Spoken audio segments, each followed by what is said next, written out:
TDP కార్యాలయంలో రాష్ట్ర మహిళా శిశు సంక్షేమ శాఖ మంత్రి గుమ్మిడి సంధ్యారాణి ప్రెస్ మీట్. మంత్రి గుమ్మిడి సంధ్యారాణి మాట్లాడారు. మనకు అంత అవసరం కూడా లేదు. ఎందుకంటే తర్వాత ఈవిడంటారు పచ్చకామర్లంట 150 మందికి ఒకేసారి వచ్చేయడం ప్రపంచంలో 150 మంది కాదు 250 అని మాట్లాడేశారు. మనకు 150 అది అంటే ఒక విద్యార్థికి ఒంట్లో బాగులేకపోతే 10 మందికో 20 మందికో ఒక స్కూల్లో విద్యార్థులకు బాగులేకపోతే హాస్పిటల్కి తీసుకెళ్లి బాగు చేయించి తిరిగి తీసుకురావడం తప్ప నాకు తెలియకడుగుతారు. కరోనా ఉన్నప్పుడు 3 సంవత్సరాల్లో ఎన్ని వేల మంది చనిపోయారు ఎవరికి తెలియదు. నేను అది కూడా చెప్పదలుచుకోలేదు. ఎందుకంటే కరోనా అనేది ఒక పెద్ద మహమ్మారి. ఎవరి లెక్క వల్ల వచ్చిందో తెలియదు కానీ పెద్ద మహమ్మారి వచ్చింది. చాలా మంది చనిపోయారు. ప్రతి ఇంట్లో ఇంచుమించు అది ఆ బాధ అనుభవించాం. కాబట్టి నేను దాని గురించి పోదలుచుకోలేదు. 20, 21, 22 కరోనా వదిలేద్దాం.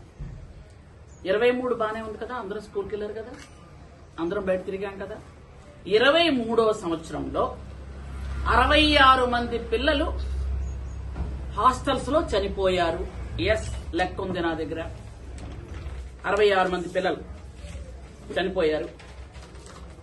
దీనికి ఏమంటారు మీరు? 66 మంది పిల్లలు చనిపోయారు. 66 మంది పిల్లల్లో 54 మంది హెల్త్ ఇష్యూల వల్ల చనిపోతే 12 మంది యాక్సిడెంట్ లో చనిపోయారు. మొత్తం 66 మంది చనిపోయారు. దీనికి సమాధానం చెప్పగలరా మీరు? అంటే నిన్న ఆవిడ మాట్లాడుతూ అన్నది 29 మంది అన్నది. 29 మంది కాదు, 27 మంది ఈ సంవత్సరన్నర కాలంలో. గత సంవత్సరం మొత్తం మీద చనిపోయిన పిల్లలు కూడా చెప్తాను. ఎందుకంటే చనిపోవటం అనేది ఒక బాధాకరమైనటువంటి విషయం. ఒక తల్లిగా నేను బాధపడుతున్నాను. చాలా మంది ఎందుకంటే అది జరగకుండా ఉండాల్సింది అని మేము బాధపడుతున్నాం. అయితే గత సంవత్సరంలో 24-25 సంవత్సరంలో 17 మంది హెల్త్ ఇష్యూల వల్ల 4 యాక్సిడెంట్లు, మొత్తం 21 మంది చనిపోయారు. అలాగే 25-26లో ఈ 6 నెలల్లో 5 హెల్త్ ఇష్యూల వల్ల 1 యాక్సిడెంట్ లో 6 చనిపోయారు. మొత్తం కలిపి 27 మంది ఈ సంవత్సరంన్నర చనిపోయారు. నేను దానికి చాలా చింతిస్తున్నాను, బాధపడుతున్నాను. ఎందుకంటే ఒక తల్లిగా, ఎందుకంటే ఎదుటి తల్లి తాలూకా బాధ కష్టం నాకు తెలుసు, బాధపడుతున్నాను.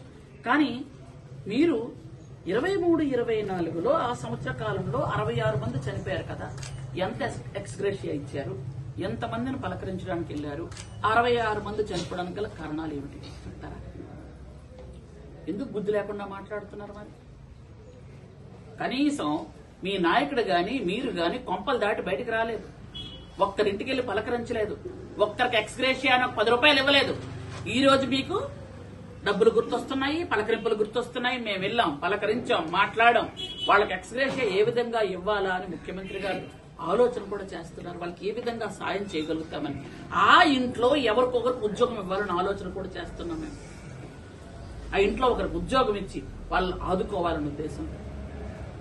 అరే తలాతోకా లేకుండా ఏది పడితే అది మాట్లాడేస్తున్నారు ఇష్టానుసారంగా. ఇంకొక ఆమె ఆ పాల్కొండ ఏమంటది, గిరిజనులకు నేను మోసం చేస్తున్నానట. అమ్మా, జాగ్రత్తగా ఆలోచించుకొని జాగ్రత్తగా చూసుకొని మాట్లాడమ్మా. గిరిజనులకి నేను మంత్రి అయిన తర్వాతనే రోడ్లు వస్తున్నాయి. మేము వచ్చిన తర్వాతనే హాస్టల్స్ అన్నిటికీ కూడా ఆర్ఓ ప్లాంట్లు పెడుతున్నాం. మేము వచ్చిన తర్వాతే అన్ని హాస్టల్స్ కూడా నువ్వు అంటున్నావే, మీరు అంటున్నారే ఈ ప్లేట్లు గ్లాసులు మేము ఇచ్చామని. చూపించండి, రుజువు చూపించండి చూద్దాం. ఎందుకనంటే ఇంతకు పూర్వం మీరు ఏ శాఖలో అయితే ఏ కుర్చీల్లో కూర్చున్నారో, ఏ రూమ్ లో కూర్చున్నారో, ఏ శాఖ అధికారులు ఎవరో అక్కడే ఉన్నాను నేను కూడా. ఇప్పుడు అదే రూము, అదే ఆఫీసు, వాళ్ళే అధికారులు. గత 5 సంవత్సరాలు ఏమి ఇచ్చారంటే వాళ్ళు ఇచ్చిన పేపర్లు ఇవి. మీరేమి ఇచ్చారో అన్నది. 5 సంవత్సరాలు ఒక కంచం ఇవ్వలేదు, ఒక గ్లాస్ ఇవ్వలేదు, ఒక దుప్పట ఇవ్వలేదు. మీరు ఏం మాట్లాడుతున్నారు? ప్రతి సంవత్సరం ఇచ్చేవే అని మాట్లాడుతుంది ఆవిడ. ప్రతి సంవత్సరం ఎక్కడ ఇచ్చారు, ఎలా ఇచ్చారు? పైసా కూడా ఇవ్వలేదు మీరు. పైగా మీకు నేను ఆ విషయం ఖచ్చితంగా చెప్పగలను. ఎందుకనంటే ఆ విషయం కూడా వస్తాను. ఎందుకంటే మీరు ముగ్గురు గంటల తరబడి మాట్లాడారు, నాకు 15 నిమిషాలు చాలు. అయితే ప్లేట్లు అధికారం వచ్చిన తర్వాత ప్లేట్లు గ్లాసులు 1,80,00,000 రూపాయలతో ట్రంక్ బాక్సులు ఇచ్చాం. 5,85,00,000తో స్టీల్ ప్లేట్లు గ్లాసులు ఇచ్చాం. 6,60,00,000తో స్పోర్ట్స్ మెటీరియల్ ఇచ్చాం. 12,49,00,000తో స్టేషనరీ ఐటమ్స్ అంటే బుక్స్ వాళ్ళకి అవన్నీ కూడా ఇవ్వడం జరిగింది. దీంతో 1,42,000 మంది విద్యార్థులకి అన్ని రకాల సదుపాయాలు చేశాం. ఇలా గాలి కొదిలిలే 2,000 టాయిలెట్లు కూడా మనం ఇవ్వడం జరిగింది. తరువాత స్కూల్కు టీచర్స్ 5 తరగతులకి ఒక్కరినే ఉంచారు మీరు.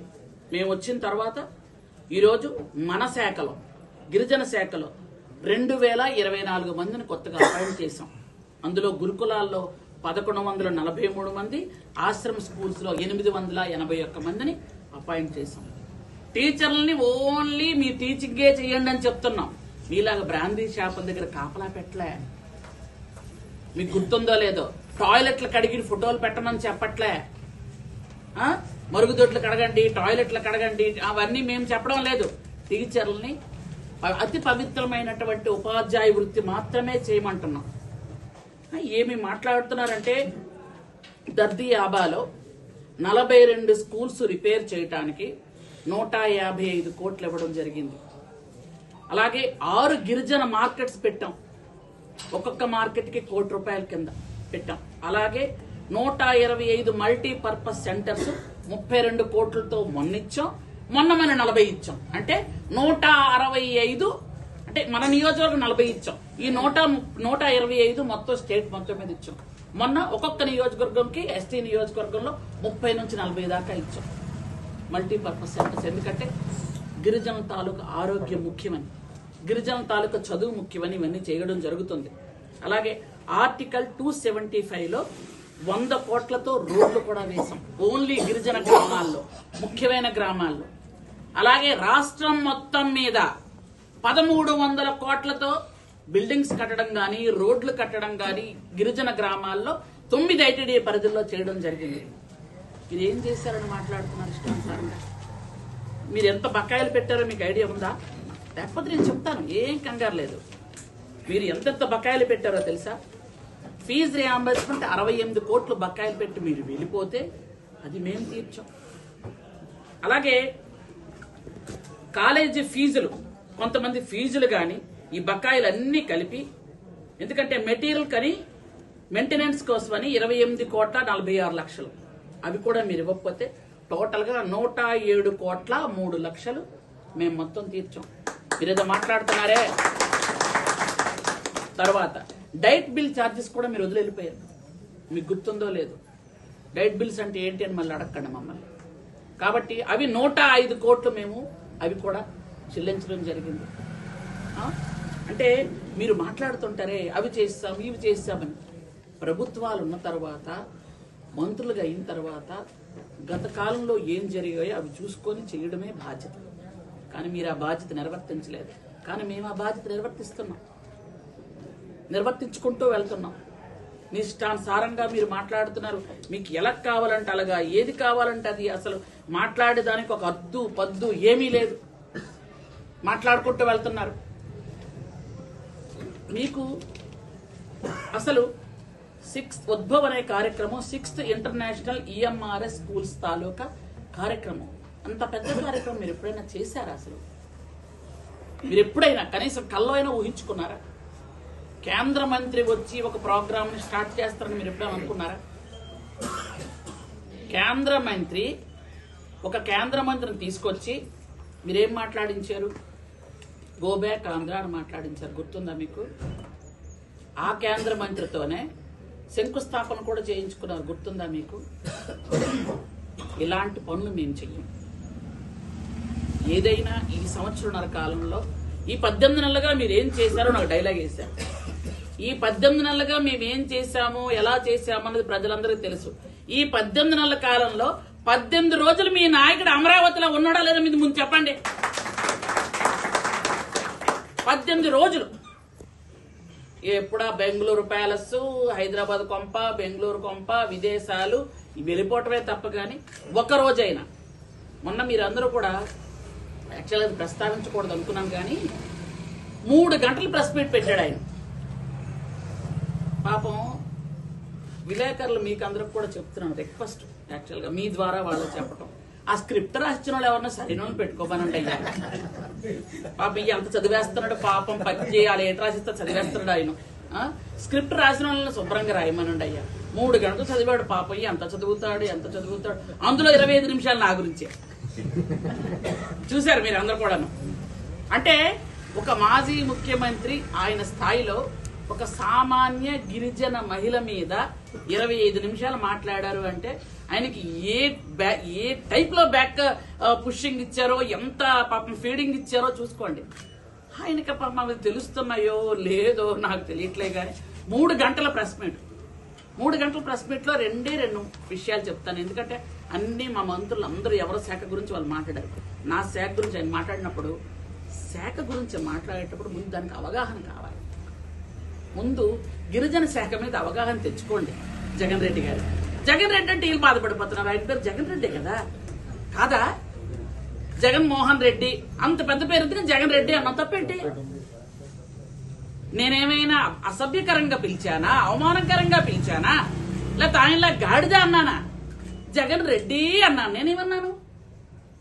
ఇప్పుడు ఆయన మా చదువుతున్నప్పుడు ఈ శాఖ ఇది కరెక్టేనా, 5 సంవత్సరాలు ముఖ్యమంత్రి చేసిన వ్యక్తి ఈ శాఖ గురించి ఇలా ఉండొచ్చా ఉండకూడదా కూడా తెలుసుకుండా మాట్లాడితే నేనేం చెప్తాను?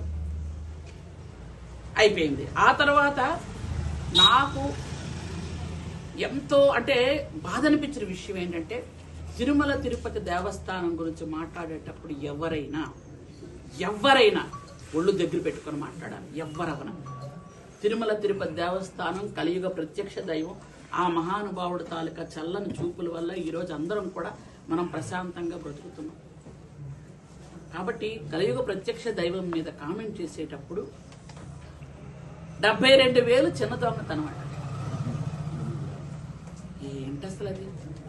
అంటే ఇంతకు పూర్వం హిందువుల మనోభావాలు దెబ్బతీయాలని మీరు కల్తీ నెయ్యి చేశారు. కల్తీ నెయ్యితో దేవుడికి అపచారం చేశారు. 7 కొండలు అవసరం లేదన్నారు.